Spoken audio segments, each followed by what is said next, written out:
உங்கள் வீடு தேடி வரும் அரசு. உங்களுடன் ஸ்டாலின். கரூர் மாவட்டம் குளித்தலை அருகே மாயனூர் ரயில்வே கேட் பழுதாகிய நிலையில் 1 மணி நேரமாக ரயில் பாதையை கடந்து செல்ல முடியாமல் பொதுமக்கள் தவித்தனர். இது தொடர்பான விவரங்களோடு செய்தியாளர் சதீஷ் இணைப்பில் இருக்கிறார். சதீஷ், வணக்கம். 1 மணி நேரமாக பொதுமக்கள் காத்துக்கிட்டு இருக்கக்கூடிய சூழல்ல பழுதை நீக்கும் பணி தொடங்கி இருக்கா? முழு விவரம் என்ன? வணக்கம். கரூர் மாவட்டம் குளித்தலை அருகே மாயனூர் ரயில்வே கேட் செயல்பாட்டில் இருந்து வருகிறது. கரூர் திருச்சி இடையான ரயில் பாதையில் உள்ள இந்த ரயில்வே கேட்டின் வழியாக தான் மாயனூர் கதவணை திருச்சி மாவட்டம் சீப்பலாபுத்தூர் செல்லும் சாலையாக உள்ளது. நாள் ஒன்றுக்கு 20க்கும் மேற்பட்ட முறை இந்த கேட் திறந்து மூடப்படுவது வழக்கம்.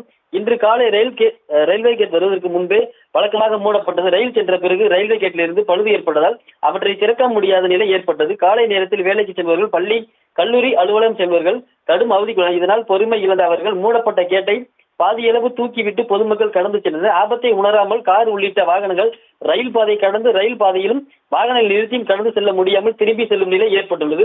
சுமார் 1 மணி நேரத்திற்கு மேலாக பிரச்சனை ஏற்பட்டதால் கரூர் திருச்சி தேசிய நெடுஞ்சாலை ஓரத்தில் ரயில்வே கேட் கடந்து செல்லும் வாகனங்கள் அணிவகுத்து நின்றன. ரயில்வே கேட் ஊழியர் கேட்டின் பழுதை சரி செய்தனர். இதனால் போக்குவரத்து 1 மணி நேரத்திற்கு பிறகு சீரானது. இதனால் அப்பகுதியில் பெரும் பரபரப்பு. இப்பிரச்சனை ஒரு நிரந்தர தீர்வாக ஏற்படுத்தி தர வேண்டும் என அப்பகுதி பொதுமக்கள் கோரிக்கை வைத்துள்ளனர். விவரங்களுக்கு நன்றி சதீஷ்.